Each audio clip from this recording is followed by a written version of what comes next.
bueno, voy a ser bastante breve en honor al tiempo. Como dijo también el señor alcalde, en primer lugar el panorama de zona franca es bastante, en este minuto, complicado, hay que ser realista.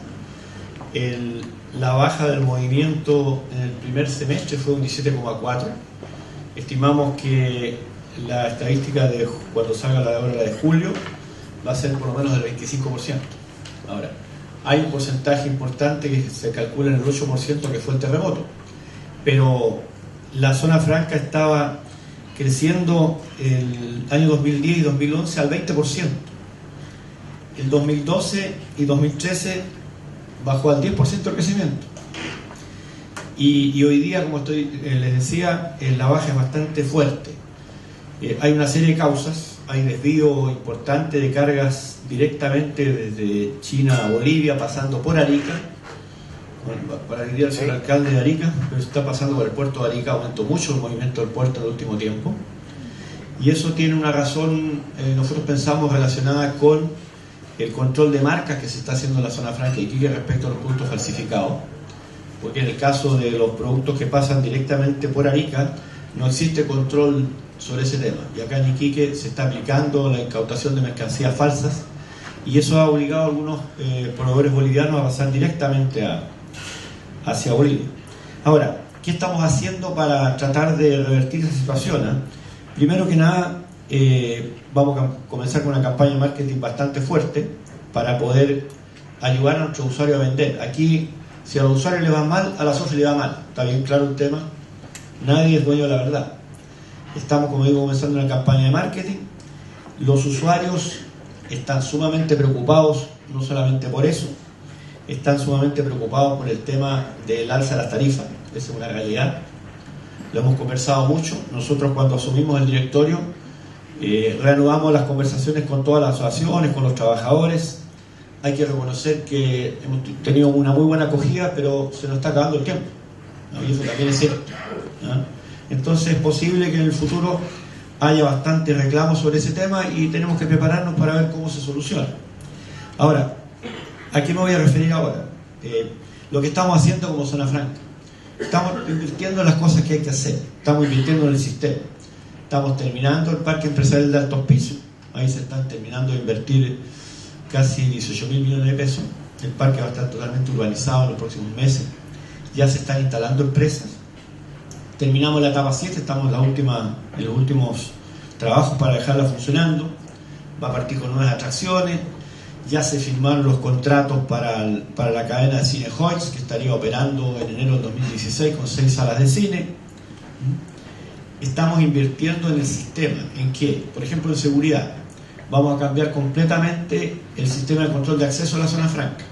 Se terminan los valecitos, las tarjetas, todo hacer un sistema automático de última generación, de común acuerdo y para operar junto con las empresas portuarias para el tema de control de la salida de camiones y el ingreso de camiones con fotografía de las patentes.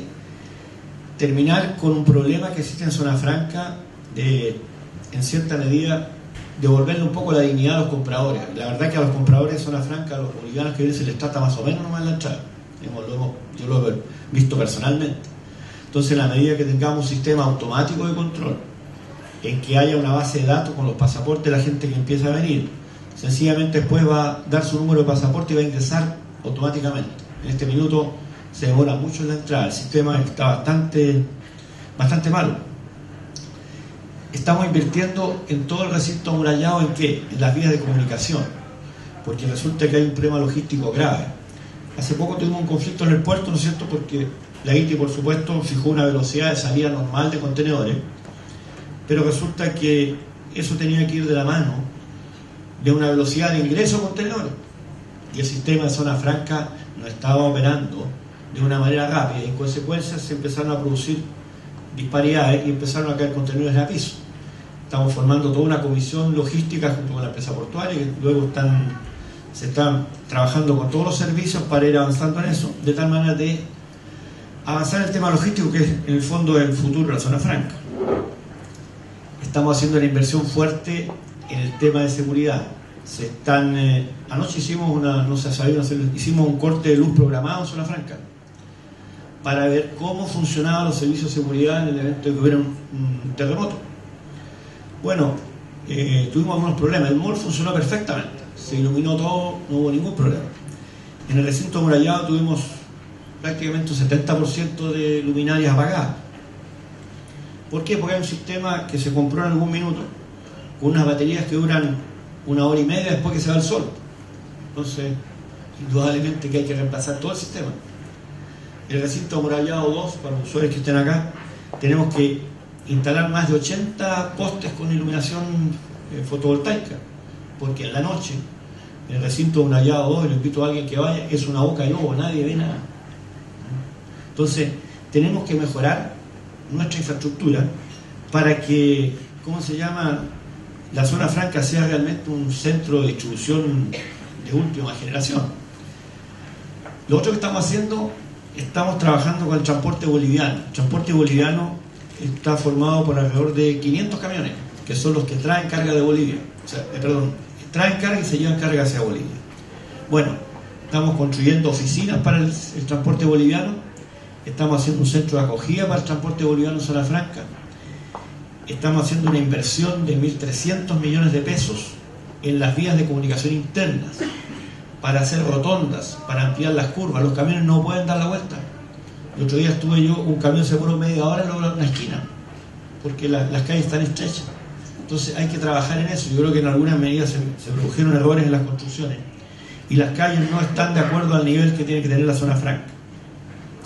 Respecto a los trabajadores, con todo el tema del sismo, se produjo todo un tema psicológico que lo que hicimos. Bueno, cambiamos el horario, ya volvimos a horario normal, pero pusimos buses de acercamiento en la noche hacia altos pisos y hacia el sur de la ciudad.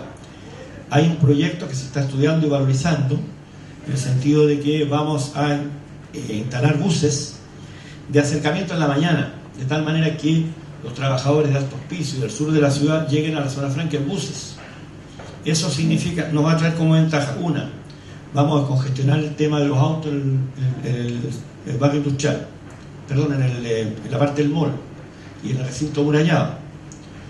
Vamos a restablecer la política de 2 vehículos por usuario, porque hay empresas que tienen hasta 5 o 6 vehículos y los camiones no pueden circular para cargar. Hay un proyecto de construcción en desarrollo de un edificio de estacionamientos para el recinto amurallado, también, porque de otra manera el tema va a colapsar. Estamos desarrollando ya mucho más rápidamente, señor alcalde, el parque empresarial Chacayuta. Vamos a hacer una inversión grande en Arica, viene una urbanización nueva. Yo voy a Arica mañana para reuniones con las autoridades por todo un proyecto de desarrollo de la ciudad y que Sofía va a participar activamente. Y vamos a designar un director de la compañía que se va a hacer cargo del proyecto en Arica. No un gerente de la empresa, sino un miembro del directorio, que además es de Arica, pero está acá en Iquique, así que no van a poder decir que no tienen directorio, porque eso se quejan bastante. En general, en resumen, estamos invirtiendo dentro de este año, el primer semestre del próximo año, más o menos 10.000 millones de pesos en todo el sistema de zona franca. Tenemos que gastarnos la plata que nos dejó el señor Simeone el año pasado. En el tema del hospicio, estamos firmando contratos con 8 empresas chinas que van a invertir 50 millones de dólares en el sistema. Es una fábrica de paneles solares, una fábrica de maquinaria agrícola, una de vidrios industriales, y van a empezar las construcciones, más o menos se calcula en el mes de septiembre-octubre, están empezando a llegar los técnicos, y va a significar un tremendo impulso para el parque empresarial de alto hospicio. La principal preocupación en este minuto es el tema tarifario, hay que reconocerlo, los usuarios siguen muy preocupados, hemos estado haciendo gestiones a nivel de gobierno sobre este tema, porque hay que reestudiar la tarifa. A algunos no les gusta, pero la empresa no puede ser una empresa exclusivamente rentística, tiene que mirar el tema social de Iquique, y si no cuidamos nuestra zona franca, como decía el alcalde, vamos a estar todos con ollas comunes, ¿eh? Porque los empresarios, algunos se querían ir. Estamos conversando con todo y creo que no va a pasar nada en ese sentido, pero tenemos que estar atentos. Y eso es por el momento, breve y corto. Gracias. Bueno, muy buenas tardes o buenas noches a esta hora. Para mí es un placer estar en Iquique. Le agradezco la oportunidad a Diario Pulso, que ha traído desde hace 3 años buena información económica, mejor información económica y muy buen análisis. Obviamente que también le agradezco a Corbanca la invitación, al anfitrión, al alcalde don Jorge Soria. Es un placer para mí estar en Iquique doblemente, primero porque es una ciudad hermosa y es un placer contemplarla, segundo porque además Deportes Iquique lleva la camiseta celeste y como bien dijo Juan Pablo, ahí tenemos entonces el mismo color en el corazón, la celeste de Uruguay, el color celeste de Deportes Iquique. Bueno, yo me voy a referir más bien a las perspectivas del próximo año y eventualmente de los siguientes. Evidentemente que comparto la mirada optimista de largo plazo que se ha planteado aquí. La globalización es un proceso irreversible y ese proceso irreversible ha generado enormes oportunidades para los países en desarrollo y en particular para los países de América Latina. La inserción externa, a diferencia de lo que ocurrió en otras etapas de la historia económica del mundo, es hoy muy difícil de revertir.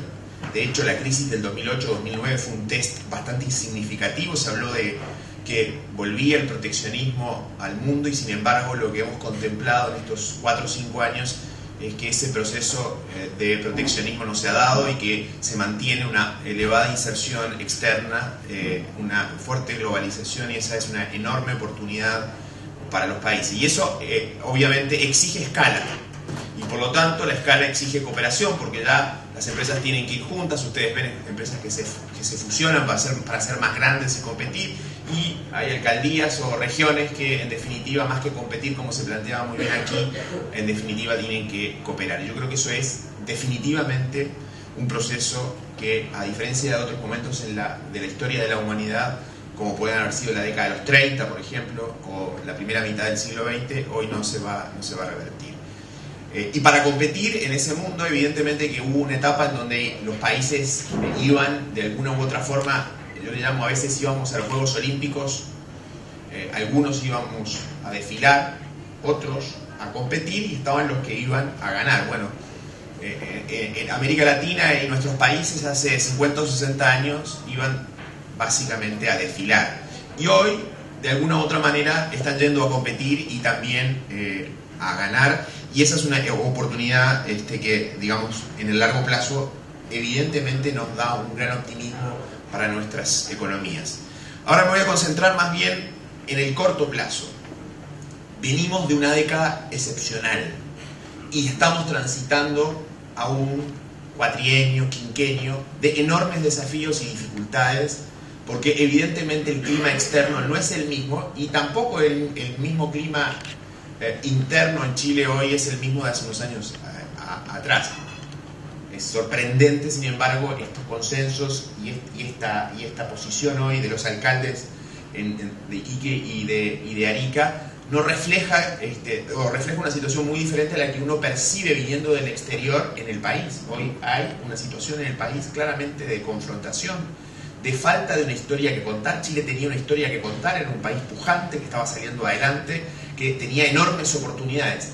Esta realidad optimista, y yo me alegro de que todavía uno la encuentre, la verdad es que no es lo que se percibe desde el exterior, lo que los medios internacionales plantean, lo que los analistas un poco más independientes, digamos, vemos a veces sobre lo que ha pasado en el último año y medio o 2 años en Chile. Entonces nos enfrentamos con un escenario externo claramente más pesimista y con un escenario interno que evidentemente en términos de las expectativas un gran deterioro, y a esta altura hay dudas sobre si ese deterioro de expectativas se va a revertir en los próximos años, por lo menos en este y el próximo, veamos más adelante.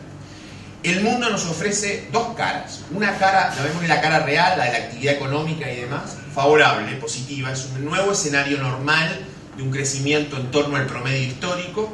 China crece menos, sí, entre 7 y 8%, pero Estados Unidos crece más, y eso da un promedio histórico relativamente razonable para la actividad económica, para la actividad de la región, para la actividad de nuestros países. Lo que paralelamente va con eso es una caída gradual pero persistente en los precios de las materias primas. Casi no nos hemos dado cuenta, pero el cobre ya bajó de $4 primero a 3.50, de 3.50 a 3.20, han dado en el entorno de los 3 y le cuesta volver sobre los $3.20. El petróleo se ha devuelto, los precios de los granos hoy, un factor acá que se ha mencionado como evidentemente un elemento muy importante desde el punto de vista de la exportación de algunos países vecinos. Hoy el precio de la soya está casi en $400, ha caído casi $100 en un poco más de 6 meses, y en general la percepción que se percibe es que entramos en una fase del fin del superciclo de precios de materias primas. Con todo, los precios se mantienen históricamente altos, son precios que han venido declinando, pero aún son precios altos. Esa cara del mundo es una cara, yo le llamaría neutral, entre neutral y todavía algo positiva, pero en definitiva favorable. Sin embargo, la que se está tornando y se va a tornar desfavorable, no para el próximo año necesariamente, sino para los próximos 2 o 3 años y en la segunda mitad de esta década, es la cara financiera. Siempre la normalización monetaria en Estados Unidos para nuestros países ha sido complicada. Siempre que las tasas de interés suben en Estados Unidos, son difíciles de manejar en los países de América Latina. Es una constante, no lo voy a repasar ahora en detalle cada episodio histórico, pero ha habido algo de eso. Por otro lado, Estados Unidos se ha ido fortaleciendo, ha ido recuperando vigor, ha tomado dinamismo, y eso va acompañado de, obviamente, tasas de interés más altas y de un dólar también más fuerte. Y un dólar fuerte también en el mundo es una mala noticia para nuestros países. En general tiende a deprimir los precios de las materias primas en dólares, y en general además lo que suele ocurrir es que si Estados Unidos mejora, empieza a de alguna manera operar como una, de nuevo, centrifugadora de fondos. Vuelven los fondos, los recursos, la liquidez a Estados Unidos y se va de nuestros países. Por lo tanto, ahí solo puede ir empeorando ese escenario en los próximos años, y evidentemente esto ha generado y va a seguir generando expectativa de depreciación de nuestras monedas. Nuestras monedas tienden a depreciarse, y en la medida que esa expectativa está latente, muchos que antes invertían esperan a decir, bueno, todavía va a subir un poco más el tipo de cambio, va a subir un poco más el dólar, se van a abaratar más los activos, la tierra, etc. Y yo espero hasta que esté más barato para volver. En el fondo, esas variables operan como, de alguna manera, un desaliento a la llegada de capitales a la región, a Chile, a América Latina en general. Todo esto en un contexto de gran incertidumbre, por cierto, porque muchos de estos procesos hoy están ocurriendo, van a seguir ocurriendo, pero no sabemos bien cómo van a ocurrir. En el pasado siempre los procesos de normalización de tasas de interés en Estados Unidos, cuando las tasas de interés en Estados Unidos subieron, generaron problemas en alguna parte. En el 82 Chile lo vivió en carne propia, commodities que cayeron, dólar que se fortaleció y una situación económica compleja. En el 89 fue la alza de tasas, problemó a Japón, en el 94-95 a México, después a los asiáticos, después a los precios de las acciones tecnológicas, y hace unos pocos años atrás, cuando las tasas de interés fueron subiendo, fue el catalizador de la crisis inmobiliaria en Estados Unidos. Así que periodos donde las tasas van subiendo son complejos, y la duda que está ahora es si no van a ser más complejos en algunos de nuestros países cuya bonanza disimuló fuertes desequilibrios y problemas. Brasil, el candidato natural a ver en la región, pero hay otros aún más graves, como Argentina, Venezuela, que evidentemente la bonanza y los buenos tiempos y el buen clima de alguna manera disimularon muchos de los problemas. Un par de cosas para concretar más en lo internacional y justificarlo mejor. Les hablaba de rebalanceo del crecimiento en el mundo. China crece un poco menos, 6, 7, 8% en ese entorno, y Estados Unidos crece más. O sea, lo que antes era una divergencia, y eso implicaba un dólar débil, o sea, cuando un país crece menos, su moneda tiende a debilitarse. Eso fue lo que le pasó a Estados Unidos. Ahora Estados Unidos va creciendo, va acercándose al ritmo de crecimiento, va cortando un poquito la brecha respecto al ritmo de crecimiento de los emergentes en general, y por lo tanto su moneda tiende a fortalecerse. O sea, venimos de un ciclo de dólar débil, pasamos a un ciclo de dólar fuerte, y eso debería mantenerse en el futuro. Lo segundo es, esa línea roja es el comportamiento de los precios de las materias primas. Como ustedes ven, gradual y persistentemente los precios de las materias primas han venido declinando desde su máximo que estuvo en el 2011. En general, este es un promedio. Una variable que los afecta es, como les decía, el comportamiento del dólar en el mundo. Si uno espera que el dólar se aprecie frente a otras monedas, que el euro caiga, eventualmente también puede caer el yen, son las dos economías, la japonesa y la europea, con muchos problemas, muchos más problemas que los de Europa, y por lo tanto, gran expansión monetaria en esas economías hace que sus monedas van a tener que depreciarse en el futuro y algunos de los países emergentes también los van a acompañar. Detrás de eso viene una caída en los precios en dólares de las materias primas. Entonces uno debería esperar probablemente que el cobre vaya a menos de $3 y quizás a niveles bastante inferiores a eso en los próximos 2 o 3 años, si esta tendencia continúa ocurriendo como ha venido ocurriendo hasta ahora y como todo indicaría que va a continuar. Hay riesgos en el mundo que pueden tornar esto un poco más complicado.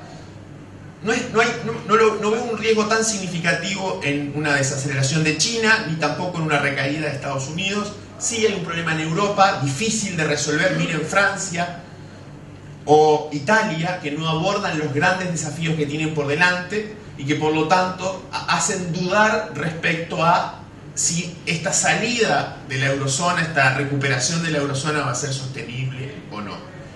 Y hay evidentemente muchas dudas respecto a qué va a pasar en América Latina en un escenario ya no de bonanza, sino como el que estamos viendo de desaceleración. Argentina estancada el primer semestre, Brasil estancado el primer semestre, México a pesar de las reformas creciendo muy poco, Chile obviamente desacelerado, Perú que se ha desacelerado, Ecuador en un contexto de dólar más fuerte y una economía dolarizada, Ecuador va a sufrir también en el futuro. O sea, claramente el panorama para América Latina en los próximos 4 o 5 años es diametralmente opuesto al de los últimos 10. Y como les mencionaba también la duda de qué precios puede desinflar esa alza en las tasas de interés en Estados Unidos. Vamos a tasas de interés en Estados Unidos que quizás en el 2017 estén en 4 o 5%, más o menos. Bueno, ¿qué precios van a desinflar? Los commodities, acciones en países emergentes, problemas en China. Siempre en el pasado generó algún tumulto, alguna turbulencia fuerte que nos terminó golpeando. Ese es el escenario para afuera, para el entorno externo.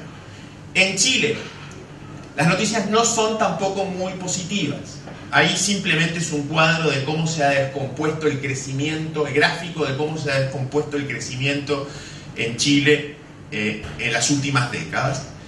Y lo que está quedando presente o claro hacia adelante es que la contribución del capital, o sea, ustedes saben que el crecimiento se explica o porque agregamos más capital físico, invertimos más, o porque hay más empleo, invertimos más en capital humano, en personas, o porque o el capital o las personas tienen mayor productividad. Bueno, si uno hace el ejercicio hacia adelante de qué esperar, lo que emerge del crecimiento tendencial de Chile es un escenario de crecimiento mediocre. Primero porque el capital físico va a aportar menos. Ya la tasa de inversión cayó casi 3 puntos y es difícil que eso se vaya a recuperar.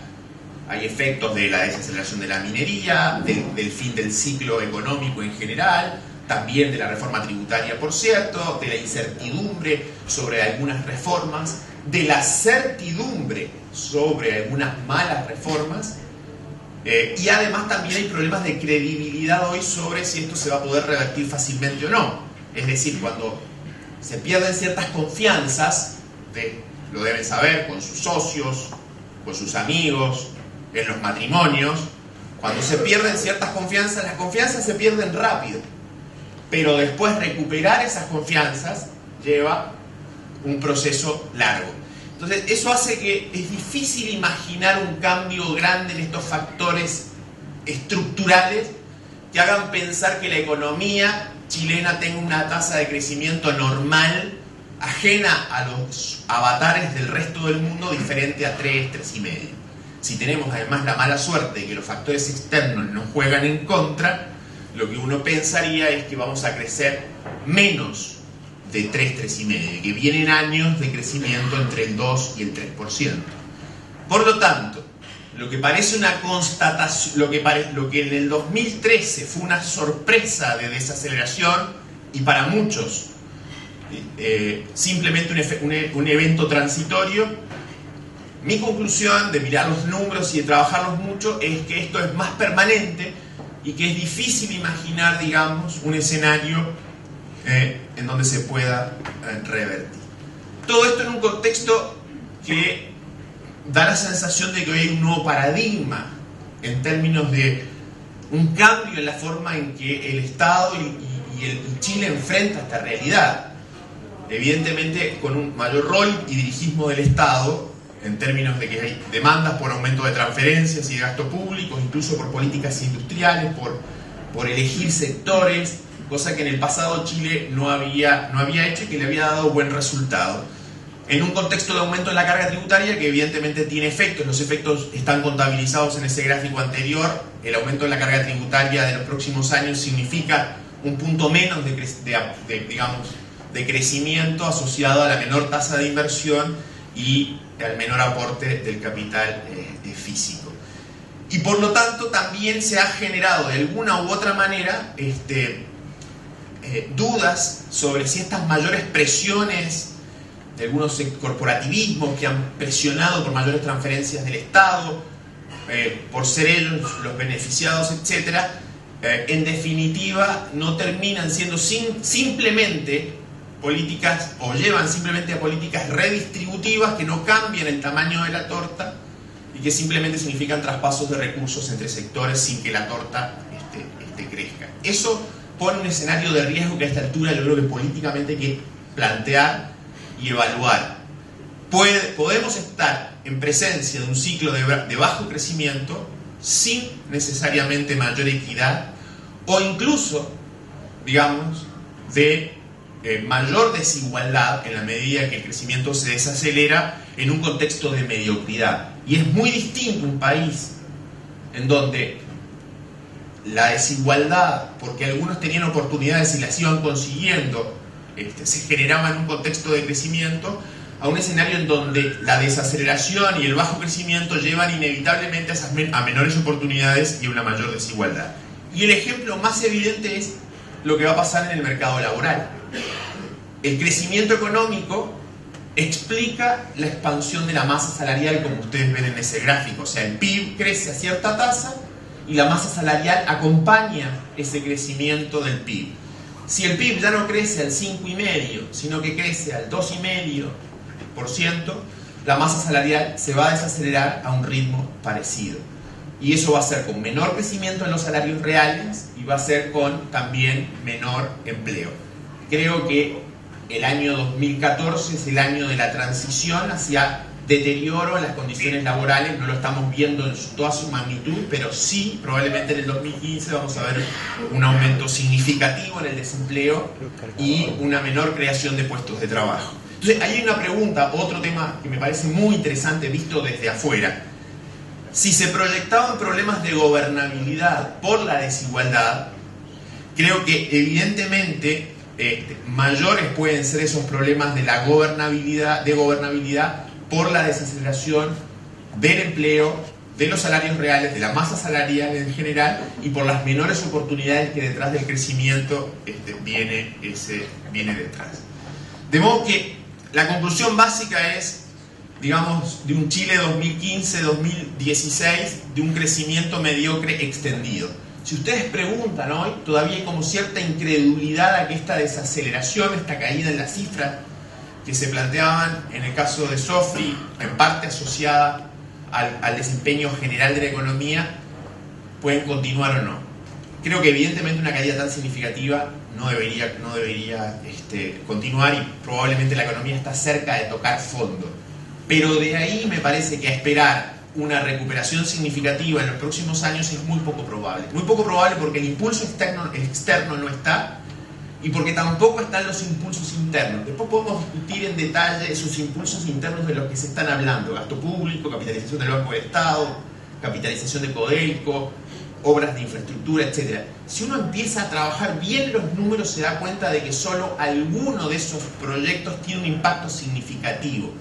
Que el resto puede ayudar, pero no tiene un impacto que cambie diametralmente este escenario de crecimiento. Tampoco las tasas de interés, ni tampoco una mayor expansión por el lado del gasto público. En un contexto de incertidumbre, de dudas, de aprehensión a gastar por parte de los empresarios y los consumidores, en un contexto donde se empiezan a abrir holguras, o sea, ya yo la máquina que usaba, ahora la usaba a pleno, ahora ya no la estoy usando a pleno, y por lo tanto tengo menos predisposición a cambiar la máquina, etc. Entonces, ese tipo de escenario hace que haya menos predisposición en el futuro a invertir, y evidentemente con la desaceleración del producto y de la masa salarial también eso se extiende al consumo. De alguna otra manera, este gráfico a mí me encanta porque siempre yo digo que los precios de los activos, que donde miles de personas están poniendo pocos o muchos recursos tratando de anticipar el futuro, dicen, un gráfico como ese dice más que 1000 palabras. Y lo que dice ese gráfico es que Chile, de separarse del comportamiento de las acciones en América Latina, los precios de los activos en Chile se habían ido separando de los precios de los activos de América Latina, se había ido diferenciando, lo que era consistente también con un diferencial de crecimiento positivo. O sea, Chile crecía más que América Latina en los últimos años y que el mundo. Hoy aparecen emparentados. Creo que el 2015 es el año de la desaceleración y de la constatación de un deterioro significativo en el mercado laboral. Por lo tanto, hay políticas en las alcaldías y demás van a ser muy relevantes para atenuar ese impacto. Evidentemente que la inflación no parece un problema, hay menores precios internacionales como les mencionaba, los granos han caído más de 30% en el último cuatrimestre, de modo que parte del alza del tipo de cambio hoy viene a compensar parte de esa menor inflación importada y no hay un riesgo en materia de inflación. Además, habrá menos presiones inflacionarias por el lado salarial y por el lado de los costos internos en la medida que la economía acentúa su desaceleración. Y evidentemente que el Banco Central bajará más la tasa de interés, digamos 3% o incluso menos. Eso no va a ser un cambio significativo, pero hay espacio para que el central lo materialice.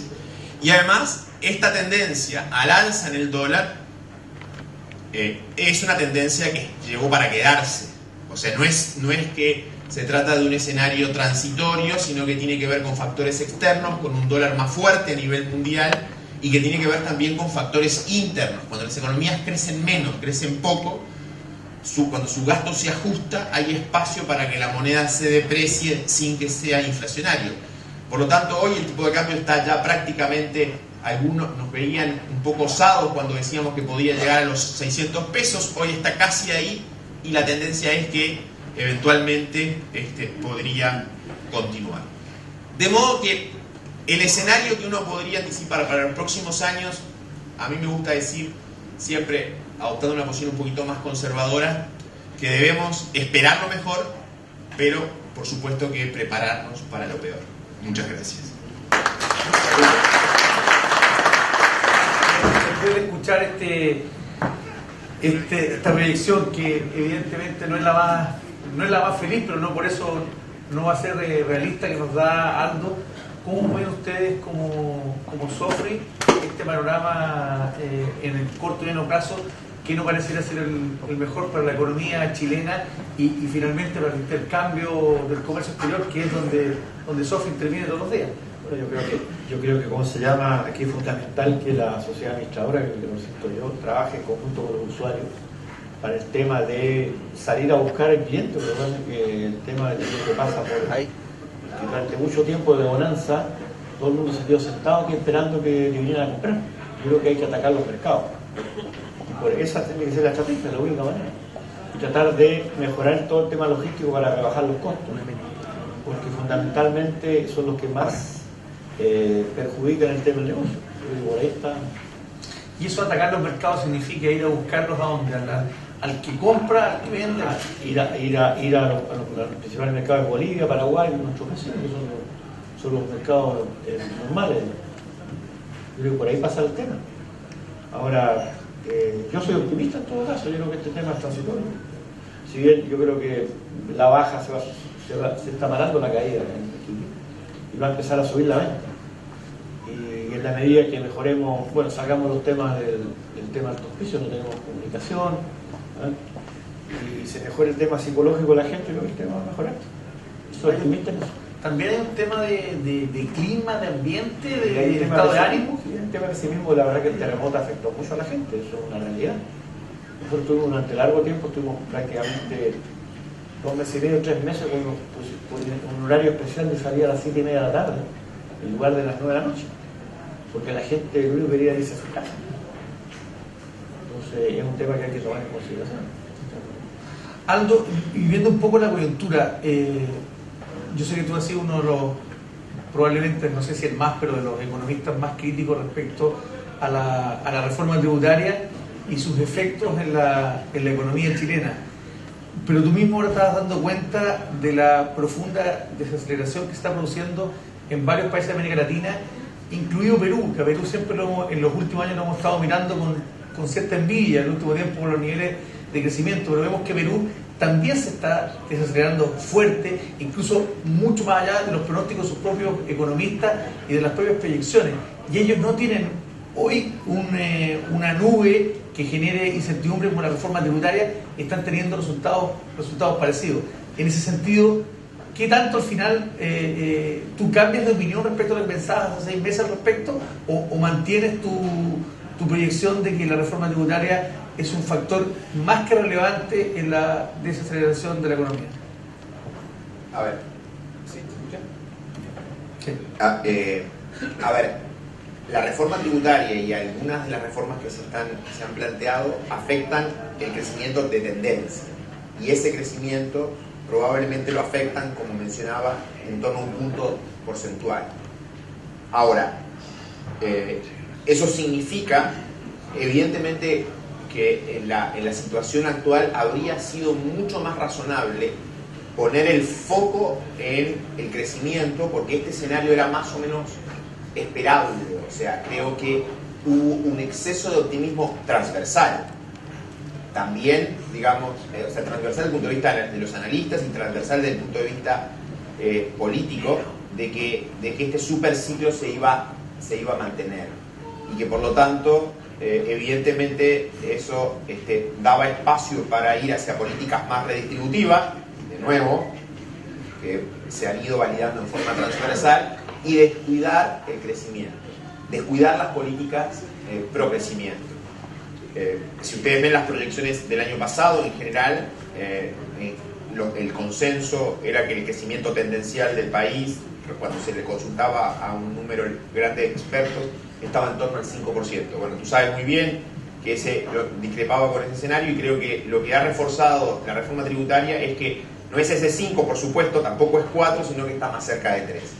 Ahora, lo que uno debería haber esperado es que ante un cuadro, digamos, de desimpulso externo más complejo para todos, desde Australia, país desarrollado, Perú y el resto de los países de América Latina, incluido Chile, uno debería haber enfrentado eso con políticas que reforzaran el crecimiento, que reforzaran una buena historia, como yo creo que aquí está planteando el alcalde de Iquique. Acá hay una buena historia que contar. ¿Qué significa una buena historia? Que hay un sueño para desarrollar un gran proyecto. Bueno, si eso se extiende, y que Perú en parte lo tiene, y hoy lo tiene México con sus reformas y con su cambio político, etcétera, ha logrado de alguna manera ponerse en el foco del mundo. Perú ha logrado ponerse en el foco del mundo, y por lo tanto ambos van a sufrir, pero están gestando, materializando ciertas reformas que a la larga, digamos, creo que van a generar mayor crecimiento.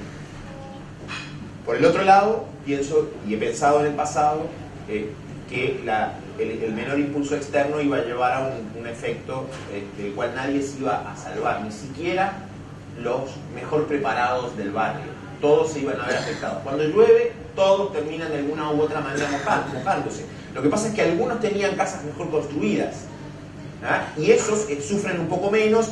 En el caso de Chile, a diferencia de lo que pasó con Brasil u otras economías, Chile puede bajar las tasas de interés, puede depreciar el tipo de cambio, tiene mejores fundamentos que le permiten capear mejor la tormenta y la lluvia. Pero eso no significa que no se iba a ver afectado, o sea, evidentemente. Y creo que lo que hay que pensar hacia adelante es que eso puede ser más permanente de lo que se está hoy planteando. ¿Y en qué A ver, ¿en qué sentido más permanente? Yo muestro ahí el tema de los commodities porque me parece muy relevante el decir lo que le pasó a los precios de las materias primas no fue solo China, fue la liquidez mundial, fue el dólar débil, fueron las tasas de interés bajas y todo eso se va a revertir.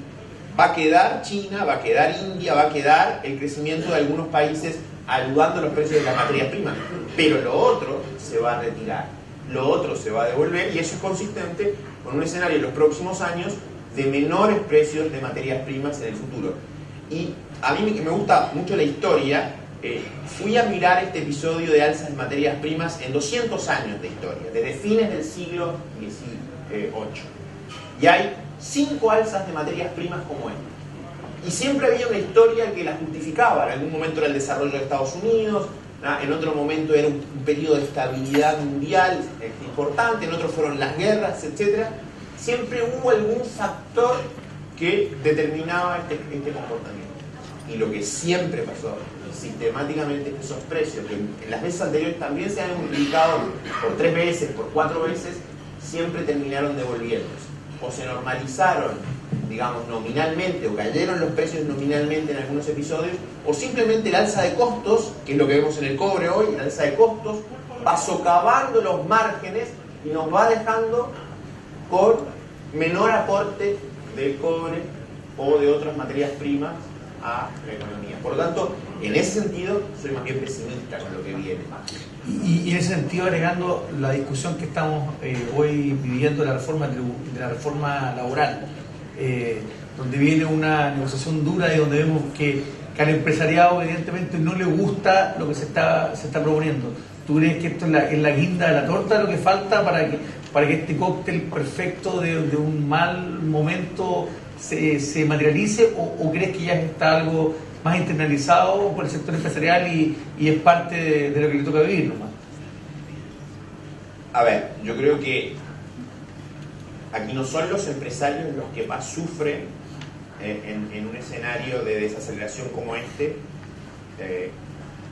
ni tampoco son los sectores de ingresos medios o altos, en un contexto donde el menor crecimiento lleva a una menor expansión de la masa salarial. Lamentablemente, lo que va a terminar ocurriendo es que va a haber una menor creación de puestos de trabajo, menores oportunidades, menor movilidad social y al final una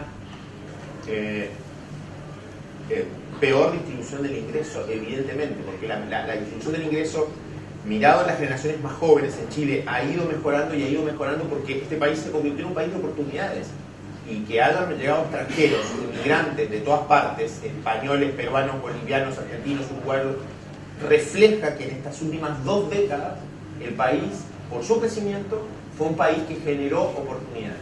Por lo tanto, si hoy las políticas laborales apuntan a rigidizar el mercado laboral en el sentido de que ante una desaceleración de la economía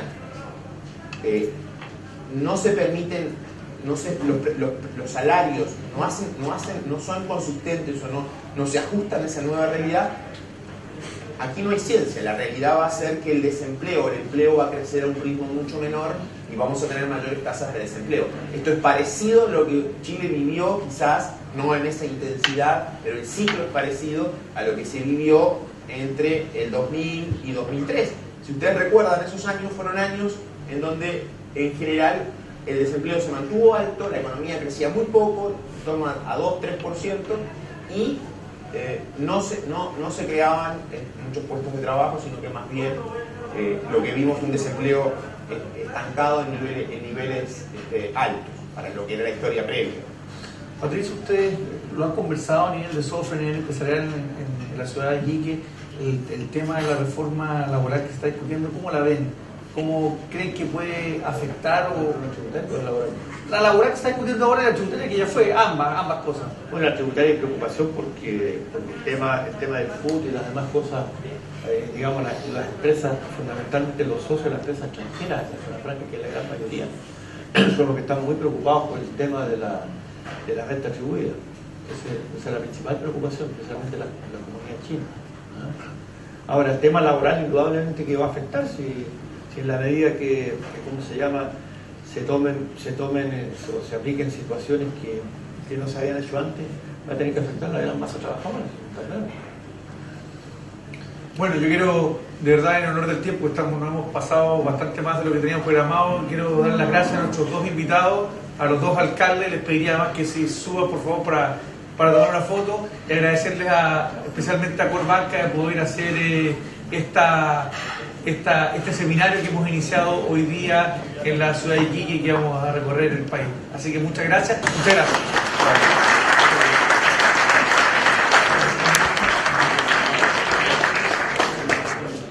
Bueno, evidentemente que en términos de cifras de crecimiento puede que la economía esté cerca de tocar fondo, pero es poco probable que se vaya a ver una recuperación significativa, por ejemplo, en 2015. 2015 seguramente va a ser el año de mayor desempleo, de caída en la creación de puestos de trabajo y por lo tanto en el mercado laboral el gran deterioro está por venir. En ese sentido, bueno, la misma presidenta de Chile planteó que para ella el 2016 recién va a ser el año de la recuperación. Hay un alto grado de incertidumbre respecto a qué puede pasar en la economía mundial más allá del próximo año. Probablemente hacia 2016-2017 vamos a estar con condiciones normales de tasas de interés en Estados Unidos, un dólar globalmente más fuerte, precios de materias primas menores. Por lo tanto, a esta altura creo que es un poco optimista pensar de que también Chile se va a recuperar significativamente hacia ese periodo. Creo que es más bien una expresión de buenos deseos, una expectativa, pero que la realidad quizás puede frustrar si, como en el pasado, los retiros de liquidez a nivel mundial, alzas de tasas de interés en Estados Unidos y este conjunto de desarrollos golpean a América Latina y a Chile también. No se va a ver exceptuado, digamos, de un escenario complejo que puede venir hacia adelante, digamos, después de 2015. Quisiera saber su opinión sobre la presentación que hizo el alcalde Soria. De alguna manera usted destacó que tiene un relato al menos, una historia. Hay un proyecto bastante complejo que implica inversión en portuaria, infraestructura vial, en fin. Cuéntame un poquito qué le pareció el proyecto y qué incidencia cree que podría tener justamente en la economía. A ver, yo creo que hay una parte relevante que hay que aprovechar y es esta globalización casi irreversible que ha vivido la economía mundial y que ha estado a prueba incluso de crisis como la del 2008-2009. En ese sentido, la integración, la inserción externa, la mejora en la infraestructura para aprovechar ese mayor comercio exterior o esa mayor integración de las economías de la región es muy, muy positivo. Creo que para el país en su conjunto es bueno tener desafíos y metas ambiciosas que impulsen el crecimiento, que impulsen una mayor integración de la economía chilena al mundo, aún mayor a la que ya tiene. Y en ese sentido ayuda el plantearse esas metas y esos objetivos, hacer reformas con esa mirada, como pueden estar haciendo hoy países como México o incluso como hizo Perú, que los puso en el radar global. Lamentablemente creo que Chile ha salido de ese radar en el último tiempo, más bien ha estado en la atención puesta en los efectos de las reformas sobre la inversión, sobre el crecimiento económico, lo menos atractivo que se ha vuelto quizás el país en algún sentido para invertir. De modo que estas historias o estos relatos o estos desafíos en un tema específico como puede ser la conectividad, la infraestructura, la conexión con otros países, evidentemente ayudan. Hay que evaluarlos, evaluar cuáles son los más eficaces, evaluar cuáles son los más eficientes, que no sean necesariamente recursos, en algunos casos, que tengan rentabilidades muy, muy bajas o que no se puedan aprovechar en el corto plazo, pero evidentemente que van en la dirección de ayudar a poner a Chile de nuevo en el radar de los inversionistas a nivel mundial. Por último, justamente hablando de reformas, Chile está pasando por, el gobierno de Bachelet se planteó ser un gobierno reformista de transformaciones.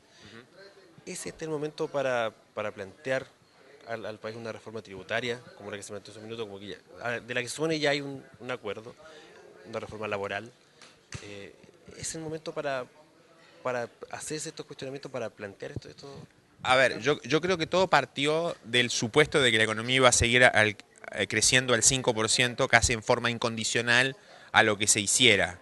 Y a partir de eso, el objetivo se puso en políticas redistributivas y se procesaron o se plantearon algunas reformas durante el último tiempo. A esta altura creo que hay que mirar de que la desaceleración, un crecimiento mediocre, un cuadro de mayor desempleo, se pone en contradicción con algunos de los objetivos buscados por las otras reformas, por ejemplo, mayor movilidad social, mayores oportunidades para algunos segmentos, mejor desempeño, rentabilidad del capital humano, etcétera. Digamos, hoy una economía que crece poco, evidentemente puede echar por tierra todos los intentos o las buenas intenciones que se tienen por el otro lado. Efectivamente, con una mirada más centrada, aunque cubríamos muchos temas regionales, particularmente temas mineros, por ejemplo, que tienen que ver mucho con la actividad del norte, la actividad portuaria, que también tiene que ver con el norte, pero lo que hemos decidido ahora es venir a las regiones y hemos decidido partir aquí en Iquique, en la capital de Tarapacá, para recorrer el país. Vamos a terminar en diciembre recorriendo 6 regiones del país para explicar un poco la economía nacional a nivel nacional, el efecto que tiene a nivel local y también llevar la actividad local, y por eso hemos querido contar con alcaldes, en el caso aquí de Iquique con Jorge Soria y el invitado del alcalde de Arica, Salvador Urrutia. Lo vamos a repetir en otras ciudades porque creemos que es muy importante sentir lo que se está respirando en cada una de las ciudades y creemos que los alcaldes, qué mejor para eso, para conocer eso. ¿Y qué te parece el nivel de la discusión? ¿Qué te parece el nivel de la discusión? No, fantástico, porque pareciera ser que uno cuando mira estas cosas más en Santiago como que hay poco tiempo para debatir, para discutir, pero con altura de mira. Esto no tiene por qué significar cuando uno opina distinto molestarse, pelear, sino que planteando cosas distintas, divergentes en algunos casos, en otras cosas absolutamente complementarias. Creemos que lo que hemos visto esta noche acá ha sido fantástico y lo van a poder ver ustedes en los próximos días en las páginas de Pulso, así que los invito a mirar pulso.cl para que puedan mirarlo en los próximos días, lo que vamos a llevar de este evento hoy aquí en Iquique. Por último, ¿qué impresión te llevaste de la realidad económica de la región?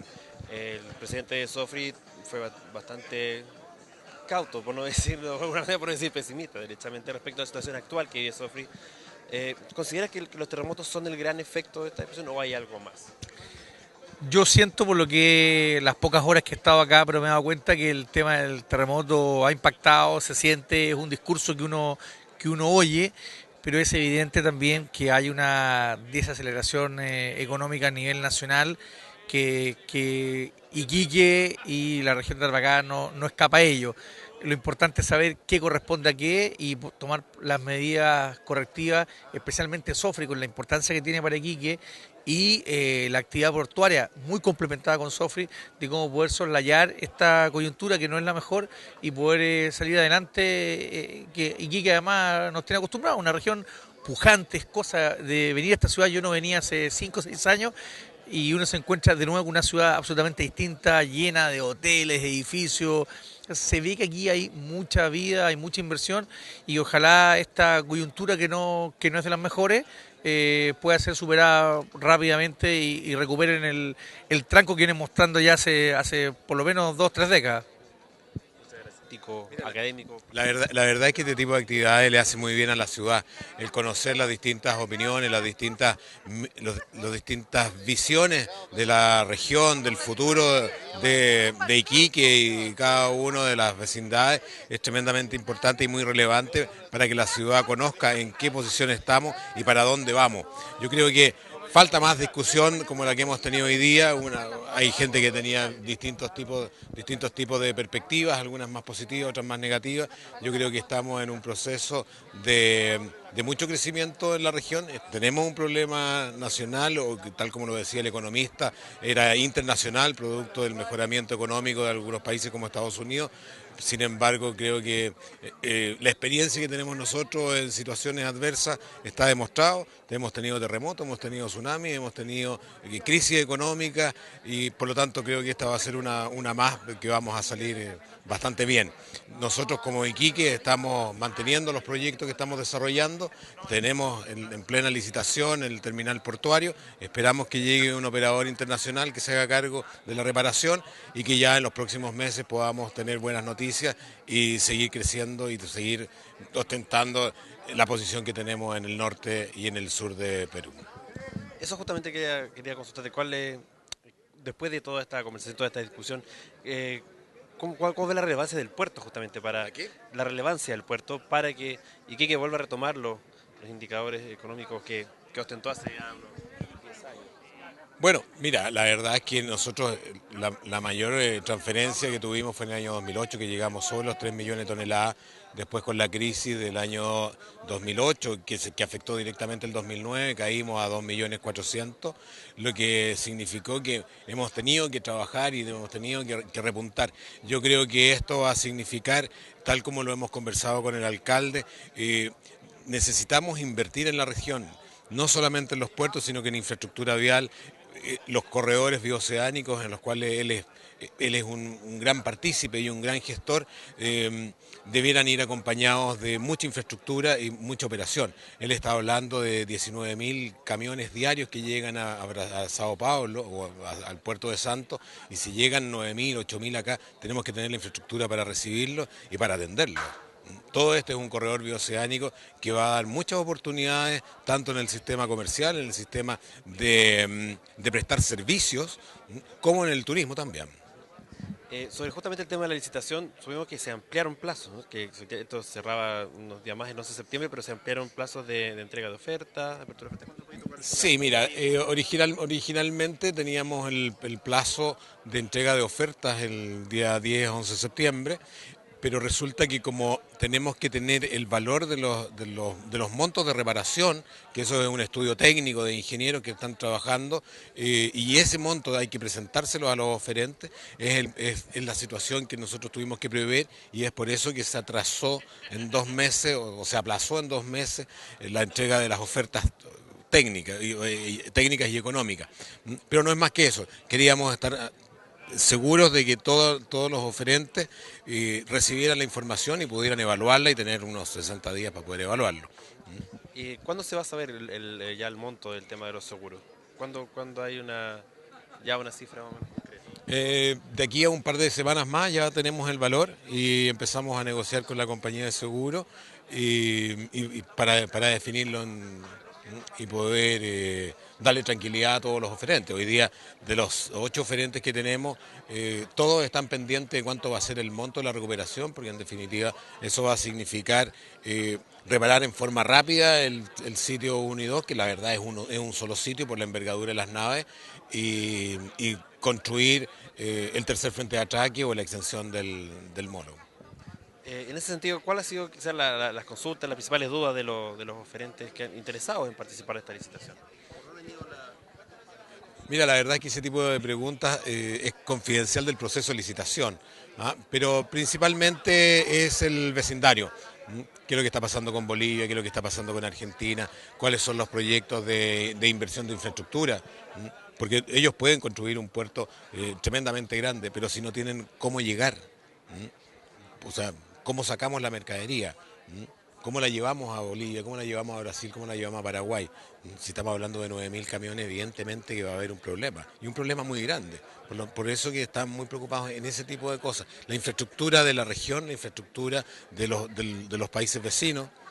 Sabemos que todavía faltan 40 kilómetros de construir en Bolivia, si no estaríamos directamente llegando a Oruro, que es el centro o la bodega de Santa Cruz y de Cochabamba. Por lo tanto, todas esas cosas, la verdad es que nos han sorprendido. Han estudiado muy bien las bases, han estudiado muy bien lo que es el estudio de demanda y lo que significa el entorno.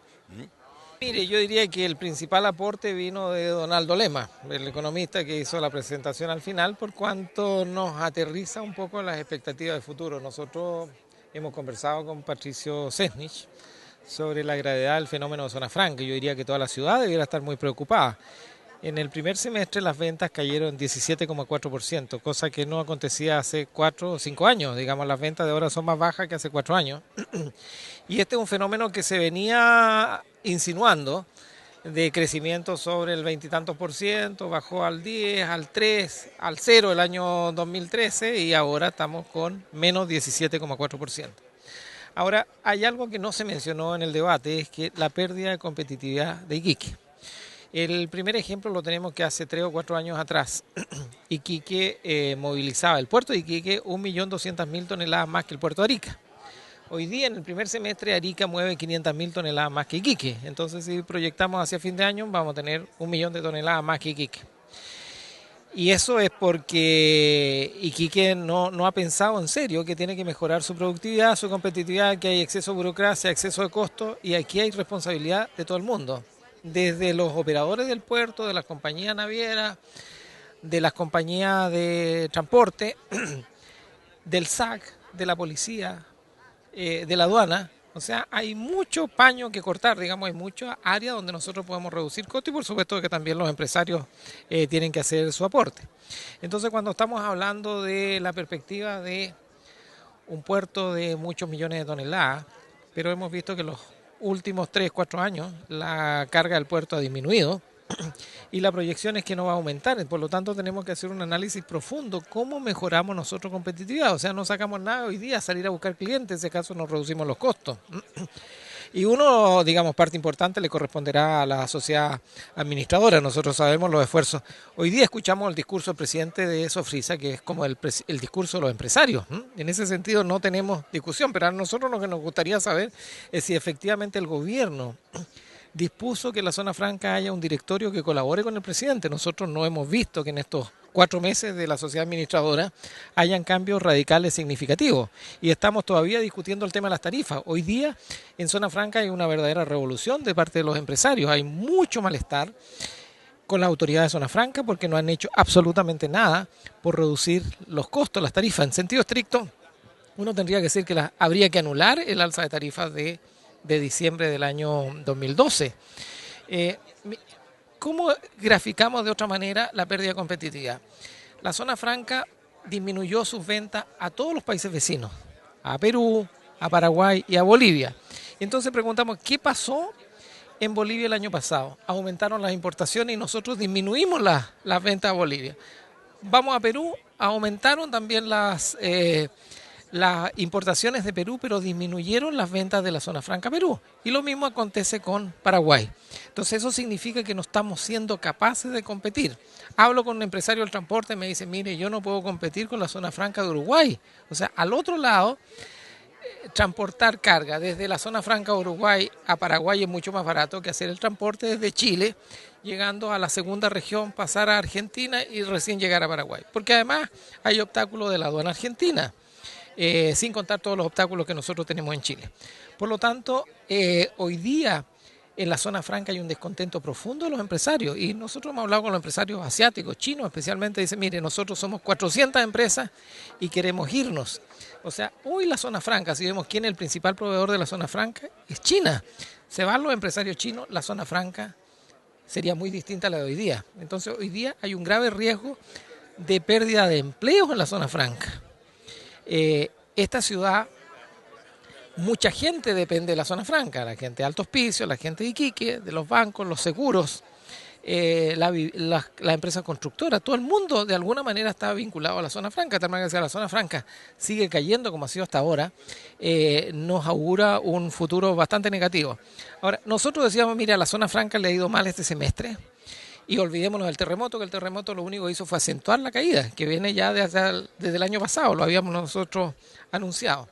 Entonces, el problema es si lo que mencionó Aldo Lema, mire, a los países vecinos no le va a ir mejor que ahora, sino que más bien lo que va a pasar, van a bajar los precios de sus materias primas que exportan, bajar el precio del cobre, de los cereales, etcétera, del petróleo, por lo tanto, ellos van a tener menos capacidad de importar. Entonces, sí. Si hoy día que están relativamente bien comparado con nosotros, es más malo el panorama que los espera. Ahora los que venden en el mall, el dólar va a seguir subiendo. Y por lo tanto, si las ventas en el mall cayeron 27% en dólares, ahora van a caer mucho más.